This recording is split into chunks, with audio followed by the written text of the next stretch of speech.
Shrimad Bhagavad Gita chapter 11 Virat रूप। हरे कृष्णा भक्तों, आप सभी का वैदिक शेल्टर पर बहुत बहुत स्वागत है। भक्तों, इस अध्याय में कृष्ण को समस्त कारणों के कारण के रूप में दिखाया गया है, यहाँ तक कि वे उन महाविष्णु के भी कारण स्वरूप हैं जिनसे भौतिक ब्रह्मांड का उद्गम होता है। कृष्ण अवतार नहीं है, वे समस्त अवतारों के उद्गम है। इसकी पूर्ण व्याख्या पिछले अध्याय में की गई है।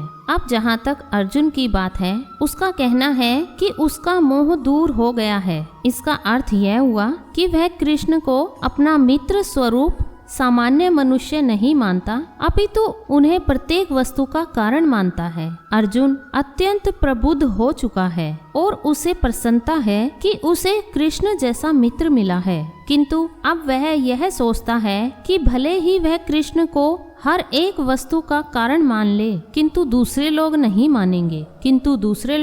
मानेंगे। अतः इस अध्याय में हम सभी के लिए कृष्ण की अलौकिकता स्थापित करने के लिए कृष्ण से प्रार्थना करता है कि वे अपना विराट रूप दिखाएं। वस्तुतः जब कोई अर्जुन की ही तरह कृष्ण के विराट रूप का दर्शन करता है तो वह डर जाता है, किंतु कृष्ण इतने दयालु हैं कि इस स्वरूप को दिखाने के तुरंत बाद वे अपना मूल रूप धारण कर लेते हैं। अर्जुन कृष्ण के इस कथन को बार बार स्वीकार करता है कि वे उसके लाभ के लिए ही सब कुछ बता रहे हैं। अतः अर्जुन इसे स्वीकार करता है कि यह सब कृष्ण की कृपा से ही घटित हो रहा है।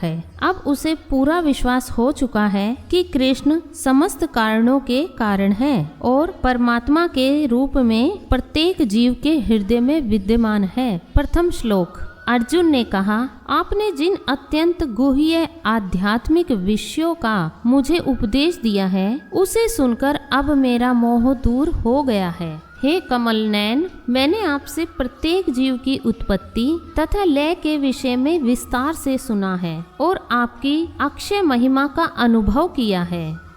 हे पुरुषोत्तम, हे परमेश्वर, यद्यपि आपको मैं अपने समक्ष आपके द्वारा वर्णित आपके वास्तविक रूप में देख रहा हूँ, किंतु मैं यह देखने का इच्छुक हूँ कि आप इस दृश्य जगत में किस प्रकार प्रविष्ट हुए हैं। मैं आपके उसी रूप का दर्शन करना चाहता हूँ। हे प्रभु, हे योगेश्वर, यदि आप सोचते हैं कि मैं आपके विश्व रूप को देखने में समर्थ हो सकता हूँ, तो कृपा करके मुझे अपना असीम विश्व रूप दिखलाइए। भगवान ने कहा, हे अर्जुन, हे पार्थ, अब तुम मेरे ऐश्वर्य को सैकड़ों हजारों प्रकार के दैवी तथा विविध रंगों वाले रूपों को देखो।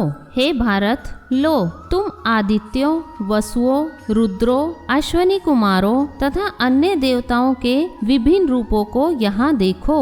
तुम ऐसे अनेक आश्चर्य में रूपों को देखो जिन्हें पहले किसी ने न तो कभी देखा है न सुना है। हे अर्जुन, तुम जो भी देखना चाहो उसे तत्क्षण मेरे इस शरीर में देखो। तुम इस समय तथा भविष्य में भी जो भी देखना चाहते हो उसको यह विराट रूप दिखाने वाला है। यहाँ एक ही स्थान पर चर अचर सब कुछ है, किंतु तुम मुझे अपनी इन आँखों से नहीं देख सकते। अतः मैं तुम्हें दिव्य आँखें दे रहा हूँ। अब मेरे योग ऐश्वर्य को देखो। संजय ने कहा, हे राजा, इस प्रकार कहकर महायोगेश्वर भगवान ने अर्जुन को अपना विराट रूप दिखाया। अर्जुन ने उस विराट रूप में असंख्य मुख, असंख्य नेत्र तथा असंख्य आश्चर्य में दृश्य देखे। यह रूप अनेक देवी आभूषणों से अलंकृत था और अनेक देवी हथियार उठाए हुए था। यह देवी मालाएं तथा वस्त्र धारण किए था और उस पर अनेक दैवी सुगंधियां लगी थी और उस पर अनेक दिव्य सुगंधियां लगी थी। सब कुछ आश्चर्य में, तेज में, असीम तथा सर्वत्र व्याप्त था। यदि आकाश में हजारों सूर्य एक साथ उदय हो तो उनका प्रकाश शायद परम पुरुष के इस विराट रूप के तेज की समता कर सके। उस समय अर्जुन भगवान के विश्व रूप में एक ही स्थान पर स्थित हजारों भागों में विभक्त ब्रह्मांड के अनंत अंशों को देख सका। तब मोहग्रस्त एवं आश्चर्यचकित रोमांचित हुए अर्जुन ने प्रणाम करने के लिए मस्तक झुकाया और वह हाथ जोड़कर भगवान से प्रार्थना करने लगा। अर्जुन ने कहा, हे भगवान कृष्ण, मैं आपके शरीर में सारे देवताओं तथा अन्य विविध जीवों को एकत्र देख रहा हूँ। मैं कमल पर आसीन ब्रह्मा, शिवजी तथा समस्त ऋषियों एवं दिव्य सर्पों को देख रहा हूँ।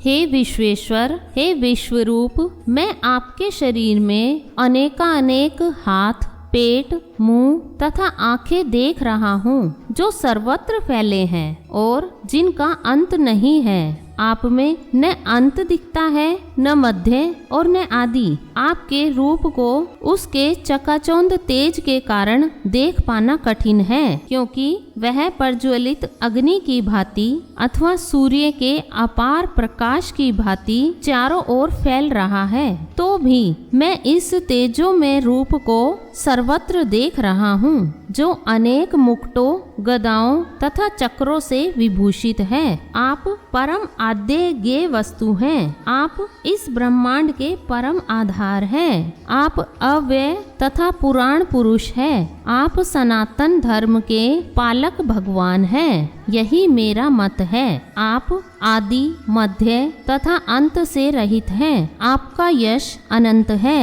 आपकी असंख्य भुजाएं हैं और सूर्य तथा चंद्रमा आपकी आंखें हैं। मैं आपके मुख से प्रज्वलित अग्नि निकलते और आपके तेज से इस संपूर्ण ब्रह्मांड को जलते हुए देख रहा हूँ। यद्यपि आप एक हैं, किंतु आप आकाश तथा सारे लोकों एवं उनके बीच के समस्त अवकाश में व्याप्त हैं। हे महापुरुष, आपके इस अद्भुत तथा भयानक रूप को देखकर सारे लोग भयभीत हैं। देवों का सारा समूह आपकी शरण ले रहा है और आप में प्रवेश कर रहा है। उनमें से कुछ अत्यंत भयभीत होकर हाथ जोड़े आपकी प्रार्थना कर रहे हैं। महर्षियों तथा सिद्धों के समूह कल्याण हो कहकर वैदिक स्तोत्रों का पाठ करते हुए आपकी स्तुति कर रहे हैं। शिव के विविध रूप आदित्य गण,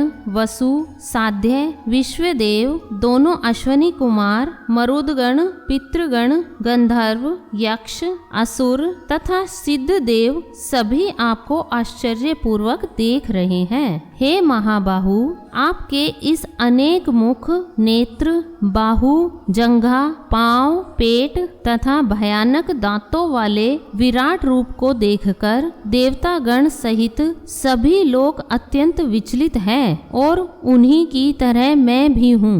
हे सर्वव्यापी विष्णु, नाना ज्योतिर्मय रंगों से युक्त आपको आकाश का स्पर्श करते मुख फैलाए तथा बड़ी बड़ी चमकती आंखें निकालते देखकर भय से मेरा मन विचलित है तथा बड़ी बड़ी चमकती आंखें निकाले देखकर भय से मेरा मन विचलित है। मैं न तो धैर्य धारण कर पा रहा हूँ, न मानसिक संतुलन ही पा रहा हूँ। धृतराष्ट्र के सारे पुत्र अपने समस्त सहायक राजाओं सहित तथा भीष्म, द्रोण, कर्ण एवं हमारे प्रमुख योद्धा भी आपके विकराल मुख में प्रवेश कर रहे हैं। उनमें से कुछ के शिरों को तो मैं आपके दांतों के बीच चूर्णित हुआ देख रहा हूँ। जिस प्रकार नदियों की अनेक तरंगे समुद्र में प्रवेश करती हैं, उसी प्रकार ये समस्त महान योद्धा भी आपके प्रज्वलित मुखों में प्रवेश कर रहे हैं। मैं समस्त लोगों को पूर्ण वेग से आपके मुख में उसी प्रकार प्रविष्ट होते देख रहा हूँ, जिस प्रकार पतंगे अपने विनाश के लिए प्रज्वलित अग्नि में कूद पड़ते हैं। हे विष्णु, मैं देखता हूँ कि आप अपने प्रज्वलित मुखों से सभी दिशाओं के लोगों को निगल रहे हैं। आप सारे ब्रह्मांड को अपने तेज से आपूरित करके अपनी निकराल झुलसाती किरणों सहित प्रकट हो रहे हैं। हे देवेश, कृपा करके मुझे बताएं कि इतने उग्र रूप में आप कौन हैं। मैं आपको नमस्कार करता हूँ। कृपा करके मुझ पर प्रसन्न हो। आप आदि भगवान हैं। मैं आपको जानना चाहता हूँ, क्योंकि मैं नहीं जान पा रहा हूँ कि आपका प्रयोजन क्या है। भगवान ने कहा, समस्त जगतों को विनष्ट करने वाला काल मैं हूँ और मैं यहाँ समस्त लोगों का विनाश करने के लिए आया हूँ। तुम्हारे पांडवों के सिवाय दोनों पक्षों के सारे योद्धा मारे जाएंगे। अतः उठो, लड़ने के लिए तैयार हो और यश अर्जित करो। अपने शत्रुओं को जीतकर संपन्न राज्य का भोग करो। ये सब मेरे द्वारा पहले ही मारे जा चुके हैं। और हे सव्यसाची, तुम तो युद्ध में केवल निमित्त मात्र हो सकते हो।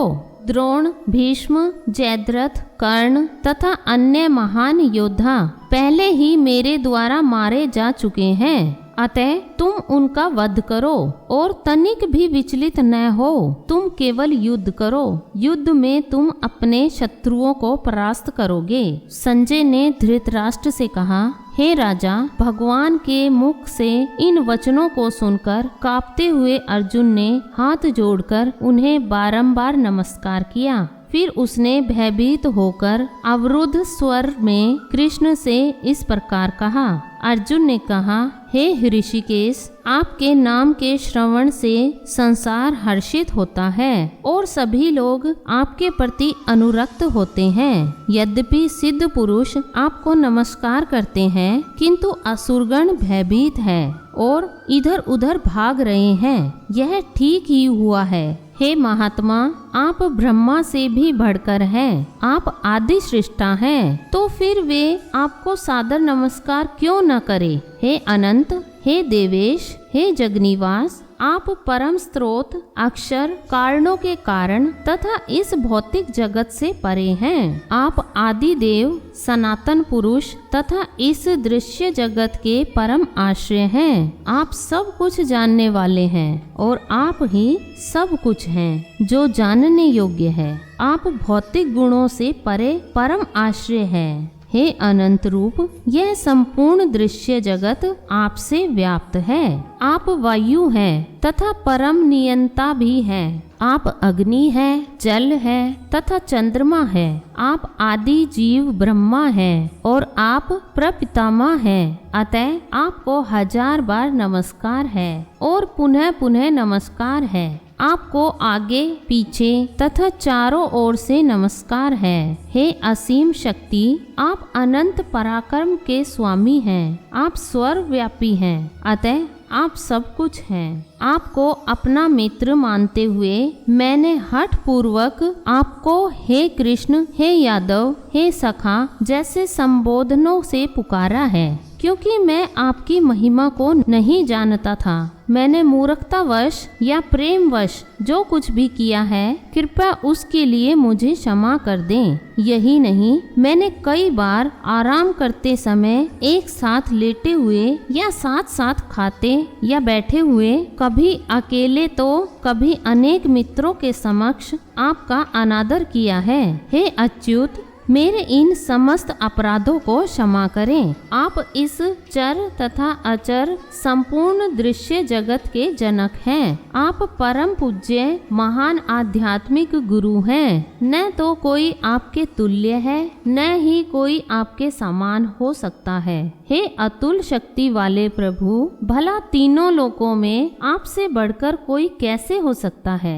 आप प्रत्येक जीव द्वारा पूजनीय भगवान हैं। अतः मैं गिरकर सादर प्रणाम करता हूँ और आपकी कृपा की याचना करता हूँ। जिस प्रकार पिता अपने पुत्र की ढिठाई सहन करता है या मित्र अपने मित्र की दृष्टता सह लेता है या प्रिय अपनी प्रिया का अपराध सहन कर लेता है, उसी प्रकार आप कृपा करके मेरी त्रुटियों को सहन कर ले। पहले कभी न देखे गए आपके इस विराट का दर्शन करके मैं पुलकित हो रहा हूँ, किंतु साथ ही मेरा मन भयभीत हो रहा है। अतः आप मुझ पर कृपा करें और हे देवेश, हे जगन्निवास, अपना पुरुषोत्तम भगवत स्वरूप पुनः दिखाएं। हे विराट रूप, हे सहस्त्रभुज भगवान, मैं आपके मुकुटधारी चतुर्भुज रूप का दर्शन करना चाहता हूँ, जिसमें आप अपने चारों हाथों में शंख,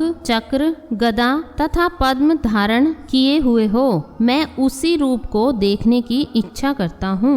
भगवान ने कहा, हे अर्जुन, मैंने प्रसन्न होकर अपनी अंतरंगा शक्ति के बल पर तुम्हें इस संसार में अपने इस परम विश्व रूप का दर्शन कराया है। इसके पूर्व अन्य किसी ने इस असीम तथा तेजोमय आदि रूप को कभी नहीं देखा था।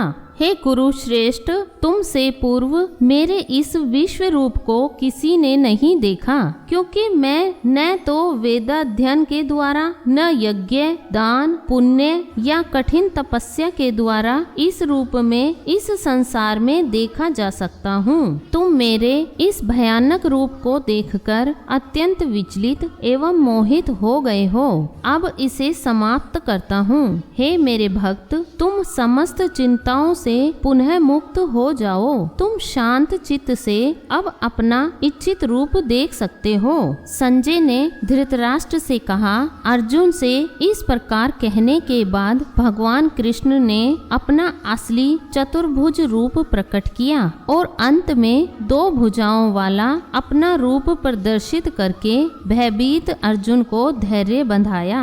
जब अर्जुन ने कृष्ण को उनके आदि रूप में देखा तो कहा, हे जनार्दन, आपके इस अतीव सुंदर मानवीय रूप को देखकर मैं अब स्थिर चित्त हूँ और मैंने अपनी प्राकृत अवस्था प्राप्त कर ली है। श्री भगवान ने कहा, हे अर्जुन, तुम मेरे जिस रूप को इस समय देख रहे हो उसे देख पाना अत्यंत दुष्कर है। यहाँ तक कि देवता भी इस अत्यंत प्रिय रूप को देखने की ताक में रहते हैं। तुम अपने दिव्य नेत्रों से जिस रूप का दर्शन कर रहे हो उसे न तो वेदाध्ययन से, न कठिन तपस्या से, न दान से, न पूजा से ही जाना जा सकता है। कोई इन साधनों के द्वारा मुझे मेरे रूप में नहीं देख सकता।